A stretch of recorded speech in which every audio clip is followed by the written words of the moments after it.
ತಂದಿರೋ topic ಅಂದ್ರೆ ರೈತ ಸ್ನೇಹಿ, ರೈತರ ಬಂಧು ಅಂತಾನೆ ಕರೆಯಲ್ಪಡೋ ಎರೆಹುಳುಗಳ ಬಗ್ಗೆ. ಹಳ್ಳಿಗಳ ಪರಿಚಯ ಇರೋನು, ಮಣ್ಣಿನಲ್ಲಿ ಕೆಲಸ ಮಾಡಿರೋನ್ಗೆ ಎರೆಹುಳುಗಳ ಬಗ್ಗೆ ಖಂಡಿತ ಗೊತ್ತಿರುತ್ತೆ. ಈ ಎರೆಹುಳುಗಳ ಇತಿಹಾಸ ಮನುಷ್ಯನಿಗೆ ತಿಳಿದಿರೋ ಹಾಗೆ 600 ವರ್ಷದ ಇತಿಹಾಸ ಇದೆ. ಈ ಎರೆಹುಳುಗಳಲ್ಲಿ 6000 ರೀತಿಯ ಎರೆಹುಳುಗಳನ್ನ ನಾವಿಲ್ಲಿ ಕಾಣ್ಬೋದು. ಸಾಮಾನ್ಯವಾಗಿ ಈ ಎರೆಹುಳುಗಳು ಅಂಟಾರ್ಟಿಕಾ ಖಂಡದಲ್ಲಿ ಕಾಣ್ಬರೋದಿಲ್ಲ. ಕಾರಣ ಏನಪ್ಪಾ ಅಂದ್ರೆ ಅಲ್ಲಿ ತುಂಬಾನೇ ಚಳಿ ಇರುತ್ತೆ. ಈ ಎರೆಹುಳುಗಳಿಗೆ ಯಾವುದೇ ರೀತಿಯಾದ ಕಣ್ಣು ಮತ್ತೆ ಕಿವಿ ಇರೋದಿಲ್ಲ. ಮತ್ತೆ ಇವು ಹೇಗಪ್ಪ ಉಸಿರಾಡ್ತವೆ ಅಂದ್ರೆ ಇವು ತನ್ನ ದೇಹದ ಚರ್ಮದಿಂದ ಉಸಿರಾಡ್ತವೆ. ಮತ್ತೆ ಎರೆಹುಳುಗಳಲ್ಲಿ ಯಾವುದೇ ರೀತಿ ಲಿಂಗ ಭೇದ ಇಲ್ಲ. ಇವುಗಳು ಗಂಡು ಮತ್ತೆ ಹೆಣ್ಣು ಎರಡು ಕೂಡ ಮೊಟ್ಟೆ ನೀಡ್ತವೆ.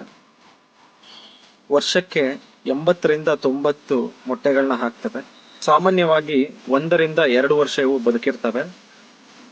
ಸಾಮಾನ್ಯವಾಗಿ ಇವು 14 ಇಂಚಷ್ಟು ಉದ್ದ ಬೆಳಿತವೆ. ಈ ಎರೆಹುಳುಗಳಲ್ಲಿ ಕೆಲವೊಂದು ಜಾತಿ ಎರೆಹುಳುಗಳು ಮ್ಯಾಕ್ಸಿಮಮ್ ಅಂದ್ರೆ 25 ಅಡಿಗಳವರೆಗೂ ಬೆಳೆಯೋದುಂಟು. ಆಸ್ಟ್ರೇಲಿಯಾ ಖಂಡದಲ್ಲಿ ನೋಡಬಹುದು. ನಿಮ್ಗೆ ಆಶ್ಚರ್ಯ ಆಗ್ಬಹುದು. ನೀವು ಯಾವತ್ತಾದ್ರೂ ಯೋಚನೆ ಮಾಡಿದ್ದೀರಾ ನಿಮ್ಮ ಜಮೀನಲ್ಲಿ ಎಷ್ಟು ಎರೆಹುಳುಗಳಿರುತ್ತೆ ಅಂತ? ಖಂಡಿತ ಯಾರು ಯೋಚನೆ ಮಾಡಿರಲ್ಲ. ಅದ್ರ ಬಗ್ಗೆ ನಾನೀಗ ನಿಮ್ಗೆ ಮಾಹಿತಿ ಕೊಡ್ತೀನಿ. ಒಂದು ಅತ್ಯಂತ ಫಲವತ್ತಾದ ಜಮೀನ್ ಕೆಳಗೆ ಅಂದ್ರೆ 1 ಚದರ ಭೂಮಿಲಿ 16 ಇರ್ತವೆ.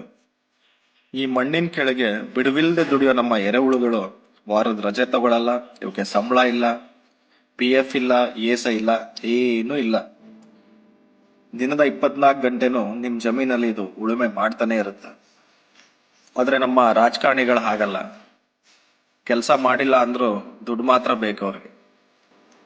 ಈ ಒಂದು ಎರೆಹುಳು ತನ್ನ ದೇಹದ ತೂಕಕ್ಕಿಂತ 1.5 ಪಟ್ಟಷ್ಟು ಮಣ್ಣನ್ನ ಡೈಲಿ ಅಗಿತವೆ. ಅಂದಾಜು 1 ಎಕರೆಯಲ್ಲಿ 1 ಲಕ್ಷ ಎರೆಹುಳುಗಳಿರ್ತವೆ. ಇವುಗಳ ಒಟ್ಟಾರೆ ತೂಕ ನೀವು 1 ಟನ್ ಅಂತ ಲೆಕ್ಕ ಇಟ್ಕೊಂಡ್ರು ಅವುಗಳ ದಿನದ ಕೆಲಸ 1.5 ಟನ್ ಅಷ್ಟಿರುತ್ತೆ. ಈ ಎರೆಹುಳುಗಳ ವಿಶೇಷ ಏನಪ್ಪಾ ಅಂದ್ರೆ ಇವು ಭೂಮಿ ಒಳಗೇನೆ ವಾಸ ಮಾಡಿದ್ರು ಅವು ಮಲ ವಿಸರ್ಜನೆ ಮಾಡಬೇಕು ಅಂತ ಪ್ರತಿ ಬಾರಿನೂ ಭೂಮಿಯಿಂದ ಮೇಲಕ್ಕೆ ಬರ್ತವೆ. ಒಂದು ರಾತ್ರಿಯಲ್ಲಿ ಇವು ಹೆಚ್ಚು ಕಡಿಮೆ 14 ರಿಂದ 18 ರಂಧ್ರಗಳನ್ನ ಕೊರ್ದಿ ಮೇಲಕ್ಕೆ ಬರ್ತವೆ. ಹಾಗೆ ಅವು ಮೇಲಕ್ಕೆ ಬಂದಿದ್ದ ದಾರಿಲೇ ಮತ್ತೆ ವಾಪಸ್ ಹೋಗಲ್ಲ. ಅಂದಾಜು ಸರಿಸುಮಾರು ಒಂದು 10 ಎರೆಹುಳುಗಳು ಇರ್ತವೆ ನಿಮ್ ಜಮೀನಲ್ಲಿ ಅಂತ ಹೇಳಿದ್ರೆ ಹೆಚ್ಚು ಕಡಿಮೆ 180 ರಂಧ್ರಗಳನ್ನ ನಾವು ಕೊರೆದಿರ್ತವೆ. ಈ ಎರೆಹುಳುಗಳ ಇತಿಹಾಸ ಅಂದ್ರೆ ಇವು 600 ಕೋಟಿ ವರ್ಷಕ್ಕಿಂತ ಅತ್ಯಂತ ಹಳೆಯ ಜೀವಿಗಳು.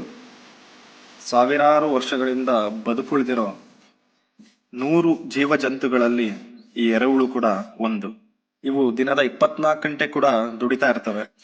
ಇವು ಕೊರೆಯ ರಂಧ್ರದಿಂದ ಏನಪ್ಪ ಉಪಯೋಗ ಅಂದ್ರೆ ಭೂಮಿ ಒಳಕ್ಕೆ ಗಾಳಿ ಮತ್ತೆ ನೀರು ಸರಾಗವಾಗಿ ಹೋಗುತ್ತೆ.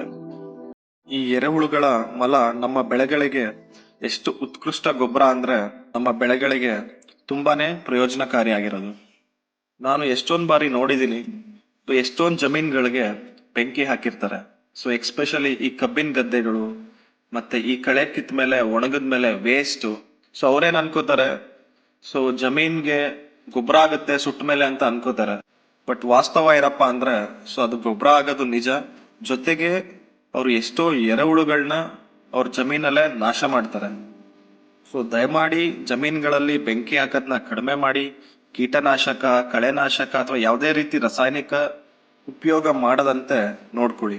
ಯಾಕಂದ್ರೆ ಎರೆಹುಳುಗಳು ಸತ್ತು ಹೋದ್ರೆ ನಿಮ್ಮ ಭೂಮಿಲಿ ಫಲವತ್ತತೆ ಕ್ಷೀಣಿಸ್ತಾ ಹೋಗುತ್ತೆ.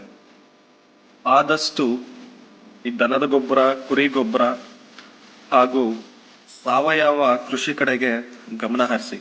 ಅದರಿಂದ ಭೂಮಿಯ ಫಲವತ್ತತೆನೂ ಜಾಸ್ತಿ ಆಗುತ್ತೆ, ಇಳುವರಿನೂ ಜಾಸ್ತಿ ಆಗುತ್ತೆ. ಈ ನಮ್ಮ ಮಾಹಿತಿ ನಿಮ್ಗೆ ಸ್ವಲ್ಪ ಆದ್ರೂ ಉಪಯೋಗ ಆಗಿದೆ ಅಂತ ಅನ್ಕೊಂಡು ಇವತ್ತಿನ ವಿಡಿಯೋನ ಮುಗಿಸ್ತಾ ಇದ್ದೀವಿ. ಧನ್ಯವಾದಗಳು. ಶುಭ ದಿನ.